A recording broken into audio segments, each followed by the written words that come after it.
साथ सलोनी सारसर। चलिए नजर डालते हैं हेडलाइंस की ओर। किसानों के लिए सोना साबित हो रहा है ये गेहूं। इसकी खेती से 3 गुना बढ़ जाएगी कमाई।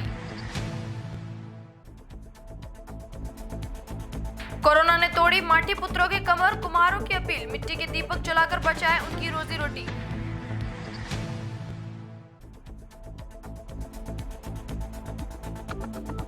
बंदरों के आतंक से ग्रामीण हुए परेशान, प्रशासन नहीं दे रहा ध्यान। कृषि क्षेत्र के जानकारों का कहना है कि पारंपरिक बीज से अलग काले गेहूं का शोधित बीज अपनाएंगे तो निश्चित रूप से उपज के साथ आय में भी इजाफा होगा। कई किसान काला गेहूं की खेती कर बम्पर कमाई कर रहे हैं। काले गेहूं की फसल को कृषि विभाग के अधिकारी अच्छा संकेत मान रहे हैं।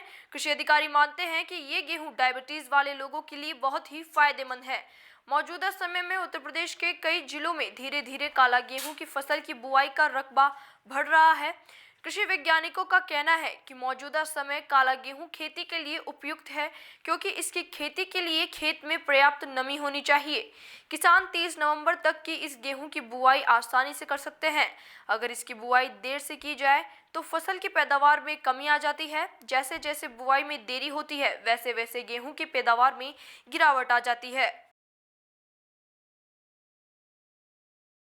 उत्तर प्रदेश विधानसभा की 7 सीटों पर होने वाले उपचुनाव के लिए रविवार शाम 5 बजे प्रचार थम जाएगा। चुनाव प्रचार के आखिरी दिन सत्तारूढ़ बीजेपी के साथ ही समाजवादी पार्टी, बसपा और कांग्रेस ने अपनी पूरी ताकत झोंक दी है। बता दें कि उपचुनाव के लिए 3 नवंबर को मतदान होगा और 10 नवंबर को परिणाम आएंगे। जिन 7 सीटों पर उपचुनाव हो रहे हैं उनमें से 2017 में बीजेपी ने 6 सीटों पर कब्जा किया था, जबकि 1 सीट सपा के खाते में गई थी। लेकिन इस बार उपचुनाव में बसपा के उतरने से मुकाबला रोचक हो गया। सोमवार को इन 7 विधानसभा सीटों के मतदान केंद्रों के लिए सुरक्षा बल और पोलिंग पार्टियां रवाना होगी। रविवार की शाम चुनाव प्रचार थमते ही इन 7 सीटों से जुड़े जिलों में 48 घंटों के लिए ड्राई डे लागू हो जाएगा, यानी शराब व बियर तथा भांग की सभी लाइसेंसी दुकानें बंद कर दी जाएगी। यह दुकानें मंगलवार 3 नवंबर को मतदान खत्म होने के बाद खुलेगी। राजस्थान की ब्यूरोक्रेसी में 31 अक्टूबर यानी शनिवार को दिन भर सस्पेंस रहने के बाद रात करीब 2:30 बजे वित्त विभाग के अतिरिक्त मुख्य सचिव निरंजन कुमार आर्य को राज्य का नया मुख्य सचिव नियुक्त कर दिया गया है। निरंजन कुमार आर्य अनुसूचित जाति से आने वाले राज्य के पहले मुख्य सचिव हैं। इससे पहले सेवा विस्तार की चर्चाओं के बीच निवर्तमान मुख्य सचिव राजीव स्वरूप सेवानिवृत्त हो गए। दिल्ली से ग्रीन सिग्नल नहीं मिलने के कारण राजीव स्वरूप को 3 महीने का एक्सटेंशन नहीं मिला। राज्य के कार्मिक विभाग में निरंजन कुमार आर्य के मुख्य सचिव पद पर नियुक्ति के आदेश जारी करने के साथ ही 21 IAS अफसरों के तबादले भी कर दिए गए। सरकार ने 8 IAS अफसरों की वरिष्ठता लांघकर निरंजन कुमार आर्य को ब्यूरोक्रेसी का नया मुखिया बनाया है। अब खबर पाओटा से। जयपुर ग्रामीण पुलिस अधीक्षक शंकर दत्त शर्मा ने बताया कि अपराध एवं अपराधियों पर नकेल कसने के उद्देश्य से राजस्थान सरकार द्वारा जयपुर जिले में मिलावटखोरों के खिलाफ शुद्ध के लिए युद्ध अभियान चलाया जा रहा है। विशेष अभियान के तहत कार्रवाई करते हुए कोटपुतली अतिरिक्त पुलिस अधीक्षक रामकुमार कस्बा के निर्देशन व पुलिस उप अधीक्षक कोटपुतली दिनेश यादव के सुपरविजन में प्रागपुरा थानाधिकारी ब्रजेश ज्योति उपाध्याय IPS के नेतृत्व में एक टीम का गठन कर शुक्रवार को नकली मिलावटी घी बनाने व बेचने का पर्दाफाश कर तलाशी के दौरान आरोपी के कब्जे से पुलिस ने 2 क्विंटल नकली घी बरामद किया है। वहीं बड़ी मात्रा में विस्फोटक सामग्री पटाखों सहित अभियुक्त रामनिवास पुत्र रामजीलाल जाति स्वामी उम्र 25 साल निवासी ढाणी ढाकला तन तस्कोला को गिरफ्तार किया।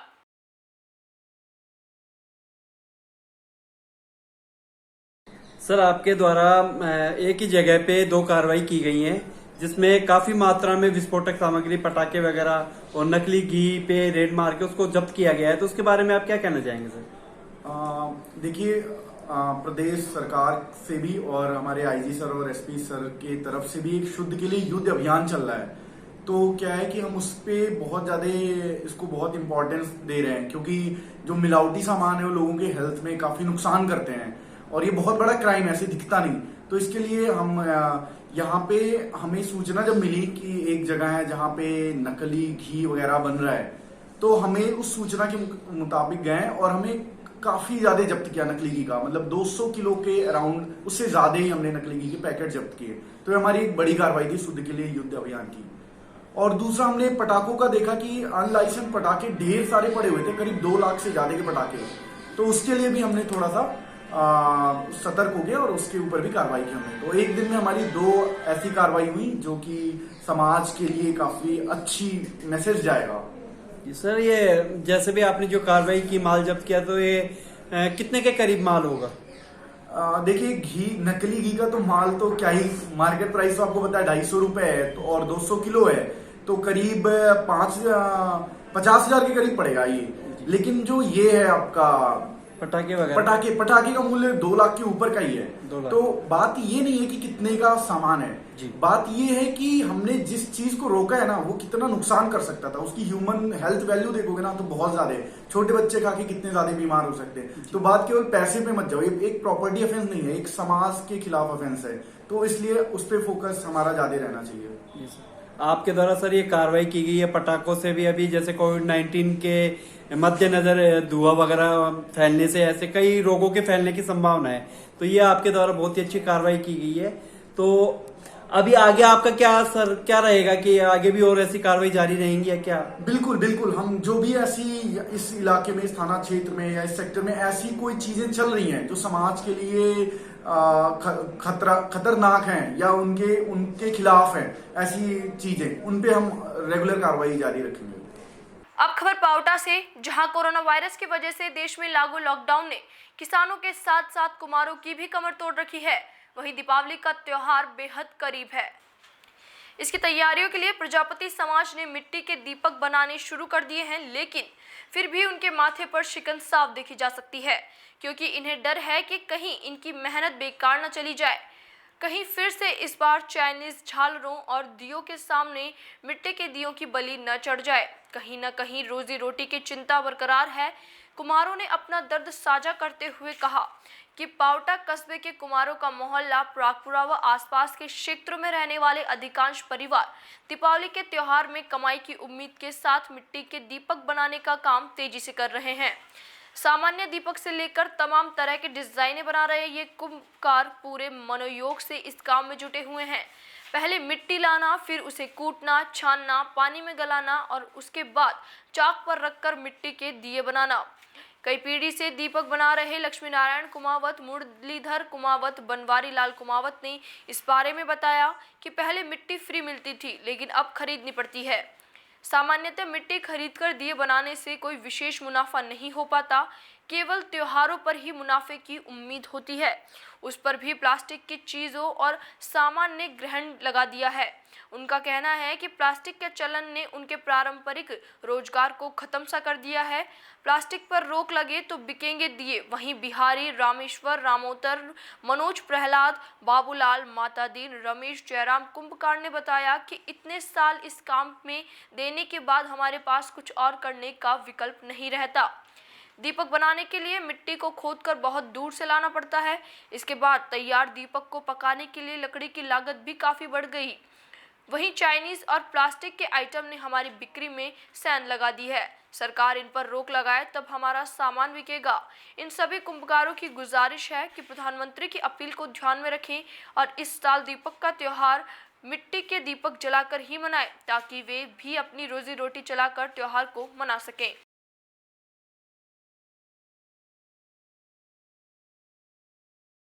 अब खबर बस्ती से। बासंको कस्बे में बंदरों के आतंक से ग्रामीण हुए परेशान। ग्रामीणों द्वारा कई बार प्रशासन को अवगत करवा दिया, लेकिन अभी तक कोई भी कार्रवाई नहीं हुई। बंदरों के आतंक से आए दिन कई घटनाएं हो चुकी है। इस पर महिलाओं का कहना है कि रोज सुबह छत पर करीब 50 से अधिक बंदर आ जाते हैं।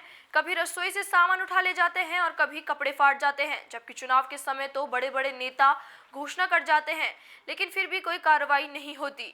इस दौरान महिलाओं में भी काफी गुस्सा देखने को मिला। ग्रामीणों का कहना है कि आए दिन बंदरों के आतंक से कुछ न कुछ घटनाएं होती रहती है, जबकि कई बार पंचायत प्रशासन व उच्च अधिकारियों को अवगत करवा दिया, लेकिन अभी तक कोई भी कार्रवाई नहीं हुई। अब खबर भीलवाड़ा जिले से, जहां महावीर इंटरनेशनल हैप्पीनेस सेंटर द्वारा आदर्श नगर वार्ड नंबर 50 में आज काढ़ा वितरण का प्रोग्राम रखा गया। Happiness centre chairperson Usha Kasara ने बताया कि पूर्व सभापति मंजू पोखराना और पूर्व प्रतिपक्ष नेता समदू देवी खटीक की उपस्थिति में कोरोना महामारी के बचाव के लिए चारभुजा मंदिर के बाहर काढ़ा का वितरण किया गया। यह एक विशेष प्रकार का काढ़ा वितरण किया गया है, जिसमें सर्दी, जुकाम आदि बीमारियों के लिए उपयोग में ली जाने वाली जड़ी बूटियों का इस्तेमाल किया गया, जैसे कि अश्वगंधा, गुडुचि, त्रिकटु, दशमूल, अडुसावासा, गोदिह वाटी। इन जड़ी बूटियों के बारे में आम लोग जन नहीं जानते हैं। यह पुराणों में इन जड़ी बूटियों का वर्णन है। इन जड़ी बूटियों को मिला करके यह काढ़ा बनाया गया। प्रोग्राम में लॉयंस क्लब अध्यक्ष पुष्पा मेहता, गीता देवी कुमावत, मंजू सोनी आदि उपस्थित रहे। अब खबर देसूरी से। राजस्थान राज्य विधिक सेवा प्राधिकरण जयपुर के निर्देशानुसार कोविड-19 महामारी के दौरान लोक कल्याणकारी विधियों एवं योजनाओं के संबंध में जागरूकता उत्पन्न करने और जन कल्याणकारी योजनाओं का लाभ आमजन तक पहुंचाने एवं लोक कल्याणकारी योजनाओं के तहत लाभ प्राप्त करने हेतु ऑनलाइन माध्यम से विधिक आवश्यकताओं और समस्याओं का समाधान करने, विधिक सेवा व सहायता उपलब्ध कराने हेतु ऑनलाइन नालसा मॉडल स्कीम महारी योजना मानवाधिकार के संबंध में जिला विधिक सेवा प्राधिकरण पाली के अध्यक्ष प्रवीण भटनागर व सचिव आरिफ खान के निर्देशानुसार दिनांक 8 अक्टूबर से दिनांक 31 अक्टूबर तक उक्त शिविर का आयोजन किया गया। उक्त शिविर का समापन अध्यक्ष पीयूष जैलिया, तालुका विधिक सेवा समिति देसूरी की अध्यक्षता में किया गया। उक्त शिविर में केंद्र अथवा राज्य सरकार द्वारा संचालित प्रमुख जन कल्याणकारी योजनाएं यथा इंदिरा गांधी राष्ट्रीय वृद्धावस्था विधवा निःशक्त जन पेंशन योजना, बेटी बचाओ बेटी पढ़ाओ योजना, विशेष योग्य जन चिन्हीकरण योजना, जाति प्रमाण पत्र, मूल निवास, आधार कार्ड, पीएम किसान निधि योजना, राशन कार्ड, जन आधार, प्रधानमंत्री जन सुरक्षा बीमा योजना, राजस्व संबंधित योजनाओं आदि योजनाओं के संबंध में ऑनलाइन फॉर्म भरवाए गए व उनका निस्तारण करवाया गया। आयोजित शिविर में तहसील कार्यालय, उपखंड कार्यालय, पंचायती राज विभाग आदि ने सहयोग किया। इस शिविर के दौरान सामाजिक न्याय एवं समाज कल्याण विभाग देसूरी द्वारा कई चरणों में 61 ट्राईसाइकिल वितरण की गई। उक्त शिविर के दौरान कृषि विभाग द्वारा NFSM योजना के तहत कृषकों को कई चरणों में 200 पैकेट बीज सामग्री, तिलहन व सरसों के किट वितरण किए गए। इनके अतिरिक्त उक्त शिविर में कुल 2441 लोग विभिन्न योजनाओं से लाभान्वित हुए। इस समापन समारोह में देसूरी तहसीलदार माधोराम पुरोहित, नायब तहसीलदार ईश्वर सिंह, पुलिस निरीक्षक सुरेश चौधरी, सहायक लोक अभियोजन मेघ सिंह बाटी, बार अध्यक्ष चंदन सिंह, पैनल अधिवक्ता श्रवण सिंह सोलंकी, बाबूलाल माली, प्रवीण कुमार चौहान, मुकेश कुमार श्रीमाली, अधिवक्ता दिनेश कुमार माली, भरत सोलंकी, दिलीप व्यास, मनोहर दास वैष्णव, भवानी सिंह, बादशाह अली, हुकुम सिंह सोलंकी, दिव्य प्रकाश त्रिवेदी, शंकर लाल मीणा, अधिवक्ता भवरी देवी, PLV भारत सिंह, केसर सिंह, संतोष मीणा एवं लाभार्थी एवं जन सामान्य उपस्थित रहे।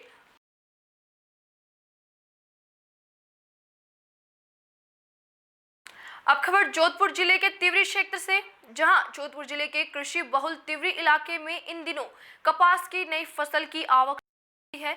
किसान खेतों में मजदूरों के साथ उपज को सहेजने में जुटे हुए हैं। इस कार्य के चलते हजारों मजदूरों का रोजगार मिला है। मजदूरों के लिए गंगानगर, सीकर, हनुमानगढ़ समेत अन्य कई जिलों में से मजदूर तिवरी पहुंचे हैं। बाहर के मजदूरों ने खेतों में ही डेरा डाल रखा है। फसल कटाई के चलते खेतों में रौनक ही रौनक दिखाई दे रही है। इस वर्ष तिवरी इलाके में करीब 8000 हेक्टेयर रकबे में कपास फसल की बुआई हुई।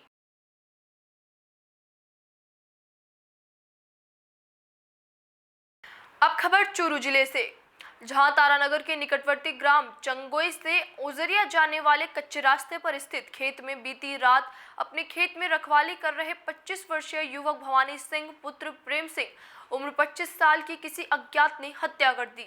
बताया जा रहा है कि रात्रि के करीब 12 बजे उक्त युवक की हत्या हुई, जिसमें उसका गला दबाकर व चेहरे पर किसी भारी चीज से वार कर हत्या की गई है।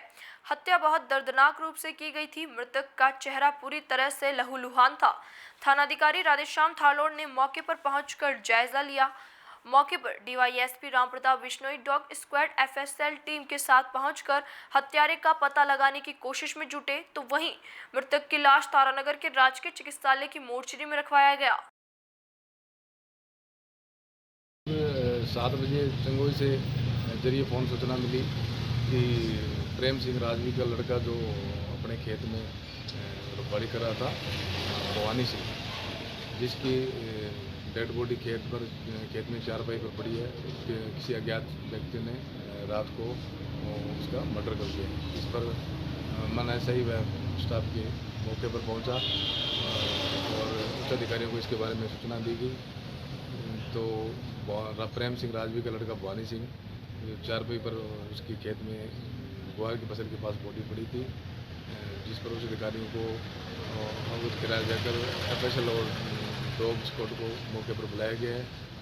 मृतक की बॉडी अभी मोर्चरी रूम में रखवाई गई है, जिसका अभी पोस्टमार्टम कार्रवाई कराई गई है। अभी तक परिजनों ने कोई रिपोर्ट नहीं दिया, जैसी रिपोर्ट होगी अग्रिम कार्रवाई की जाएगी। सर किस पे अब खबर गंगरार से। हिंदू जागरण मंच गंगरार द्वारा महर्षि वाल्मीकि जयंती पर गंगरार वाल्मीकि मोहल्ले में मिठाई बांटकर कार्यक्रम बनाया गया। नगर संयोजक भारत सोनी ने बताया कि महर्षि वाल्मीकि जयंती पर दीपक छपरी पंत की अध्यक्षता चित्तौड़ प्रांत गुमुंतु जाति प्रमुख RSF प्रांत कार्यकारिणी सदस्य गोपाल कृष्ण चतुर्वेदी की मुख्य अतिथि RIS विभाग बौद्धिक प्रमुख भूरालाल शर्मा के विशिष्ट आतिथ्य में कार्यक्रम किया गया, जिसमें मुख्य वक्ता गोपाल चतुर्वेदी ने बताया कि महर्षि वाल्मीकि ने रामायण की रचना की, जिसमें वाल्मीकि के जीवन परिचय पर प्रकाश डालते हुए कहा कि प्रत्येक हिंदू परिवार में रामायण और महाभारत को पढ़ना चाहिए और अपने परिवारजनों और बच्चों को उनके बारे में बताना चाहिए, जिससे परिवार में बच्चों पर अच्छे संस्कार विकसित हों। कार्यक्रम का संचालन जिला सह संयोजक हितेश चतुर्वेदी ने किया। कार्यक्रम में सभी का आभार जिला सह संपर्क प्रमुख जितेंद्र सिंह चौहान ने किया। नगर सह संयोजक उत्तम सिंह चौहान ने अतिथियों का परिचय कराया। कार्यक्रम में भूरालाल शर्मा ने भी अपने विचार व्यक्त किए। कार्यक्रम में हिंदू जागरण मंच ने तय किया कि वाल्मीकि जयंती को प्रतिवर्ष मंच द्वारा धूमधाम से मनाया जाएगा। कार्यक्रम में जिला प्रोड प्रमुख मनोहर बालोचिया, संजय पोरवाल, हिंदू जागरण मंच से नगर संपर्क प्रमुख हरीश राणा, युवा वाहिनी प्रमुख संदीप गोस्वामी, धार्मिक आयोजन प्रमुख रतन टेलर, सह व्यवस्था प्रमुख रवि छपरीपंद, प्रवीण गालव, रवि सैन, सह खंड कार्यवाह मनोज रैगर, खंड शारीरिक प्रमुख सुनील खटेक, दिनेश छपरीबन, सौरभ सनाध्य, रवि व्यास और माताएं बहनें उपस्थित थी। अब खबर भीलवाड़ा जिले से। स्वर्गीय आचार्य नानालाल जी मरासा की 21वीं पुण्य स्मृति तिथि और आचार्य रामलाल आचार्य पदौरण दिवस के अवसर पर भीलवाड़ा के शास्त्री नगर स्थित समता भवन में रक्तदान शिविर का आयोजन किया गया। समता युवा संघ के बैनर तले आयोजित रक्तदान शिविर में 125 यूनिट रक्तदान का लक्ष्य रखा गया है। रक्तदान शिविर में युवाओं के साथ ही महिलाएं भी बढ़ चढ़कर हिस्सा ले रही है। समता युवा संघ के प्रचार मंत्री दीपक बैतला ने कहा कि यह रक्तदान शिविर श्री साधु मार्गी जैन संघ और समता महिला मंडल के सहयोग से लगाया गया। इसमें हमने कोविड-19 की गाइडलाइन की पालना करते हुए रक्तदान कर रहे हैं। आज हमारे समता विभूति आचार्य श्री नानालाल जी महाराज साहब का 21वें पुण्य स्मरण दिवस पर एवं आचार्य श्री रामलाल जी महाराज साहब का पदारोहण दिवस पर हर वर्ष की भांति समता युवा संघ रक्तदान शिविर का आयोजन यहाँ शंकर समता भवन के पीछे किया गया है, जिसमें हमारा मेन टारगेट 125 यूनिट का हमने लिया है। अब इसमें बढ़ चढ़ के श्री साधु मार्गी जैन संघ, समता युवा संघ और समता महिला मंडल के सभी सदस्य बढ़ चढ़कर हिस्सा ले रहे हैं और रक्तदान का शिविर का पूरा कार्यक्रम कोविड-19 की गाइडलाइन के अनुसार सारा राज्य के नियमों की पालना के अनुसार किया जा रहा है। अब खबर चूरू जिले के सरदार शहर से, जहां भामाशाह मूलचंद मालू की स्मृति में उनकी पत्नी विजया देवी मालू व पुत्र विकास कुमार मालू परिवार की ओर से शनिवार को पुलिस थाना सरदार शहर को 2 कार भेंट की गई। वहीं मालू परिवार की ओर से सभी सुविधाओं से लैस आधुनिक थाना भवन का भी निर्माण करवाया जा रहा है। इच्छापूर्ण बालाजी मंदिर में आयोजित समारोह में पुलिस अधीक्षक परिस देशमुख को विजया देवी मालू, छत्र सिंह बैद, हंसराज पुजारी ने गाड़ियों की चाबी सौंपी। इस अवसर पर एसपी देशमुख ने मालू परिवार का आभार व्यक्त करते हुए कहा कि जिस जनसेवा की अपेक्षा से पुलिस परिवार को 2 कार सौंपी गई है, उस पर पुलिस खरी उतरेगी। उन्होंने कहा कि जिले के प्रत्येक थानों में 1 गाड़ी है। अब सरदार शहर ऐसा थाना होगा जहां पर 2 गाड़ियां होगी। सरदार शहर थाना ऐसा थाना है जहां पर चौकी नहीं है। लंबा चौड़ा क्षेत्र है, गाड़ियां आ जाने से पीड़ित तक पहुंचने में मदद मिलेगी तथा तत्परता के साथ समस्याओं का निराकरण किया जाएगा। उन्होंने आवाज अभियान की चर्चा करते हुए कहा कि महिला संबंधी अत्याचार के संबंध में जन जागरूकता के लिए प्रत्येक ग्राम पंचायत स्तर पर कार्यक्रम आयोजित किए जाएंगे। इसके लिए 350 टीमों का गठन किया गया तथा 1400 जनों को प्रशिक्षण दिया गया। इससे संबंधित 125 कार्यक्रमों का आयोजन किया जा चुका है। इस अवसर पर विजय मालू ने कहा कि बालाजी की प्रेरणा से मूलचंद मालू की तरह बच्चे भी शहर के विकास में जुटे हुए हैं। इससे उसे शगुन मिलता है। शहर के विकास में कमी नहीं आने दी जाएगी। यह प्रयास जारी रहेगा। इस अवसर पर डीएसपी गिरधारी लाल शर्मा, थानाधिकारी सतीश कुमार यादव, शोभाकांत स्वामी, शंकर एंड शंकर, सुरेश तिवारी, डॉक्टर राजेंद्र मोदी, कर्मभूमि सेवा संस्थान के अध्यक्ष माणक चंद भाटी, प्रेरणा मंच के अध्यक्ष Hansraj Siddh, Chetan Dugar, Shambhudayal Pareek, Vinod Joshi, doctor Dilip Chaudhary, Rajesh Pareek, scout guide सचिव बाबूलाल स्वामी, उप प्रधान मिन्नालाल बाबर, सोनी, मुकेश, राजपुरोहित आदि उपस्थित थे।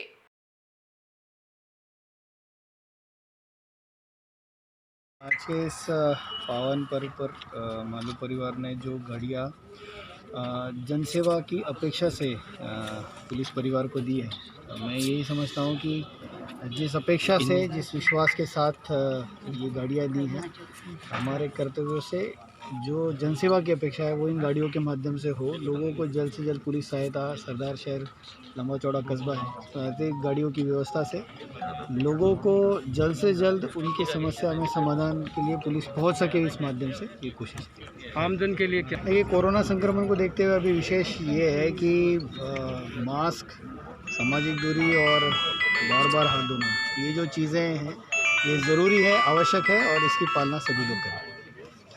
सर एक तो सब बाबा की प्रेरणा रहती है। बाबा की प्रेरणा से जो बाबा सद्बुद्धि देते हैं वैसे ही मालू जी करते थे, अब बच्चे भी वैसे ही करते हैं।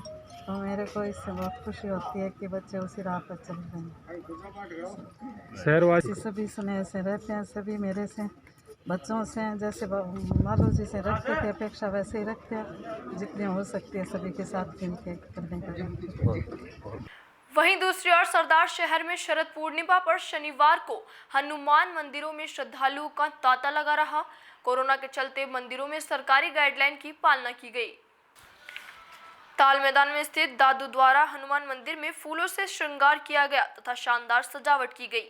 इस अवसर पर मंदिर में संगीत में सुंदरकांड पाठ का आयोजन किया गया, जिसमें विनोद लाखोटिया, शंकरलाल सोनी, सुनील भोजक, रामलाल मिश्रा, हनुमान सोनी, बाबूलाल झांकल, बजरंगलाल सोनी, शंकरलाल शर्मा, बाबूलाल प्रजापत ने विभिन्न रंगों में चौपड़ियां प्रस्तुत की। इस अवसर पर मंदिर के पुजारी महंत नरेंद्र स्वामी ने प्रसाद वितरण किया।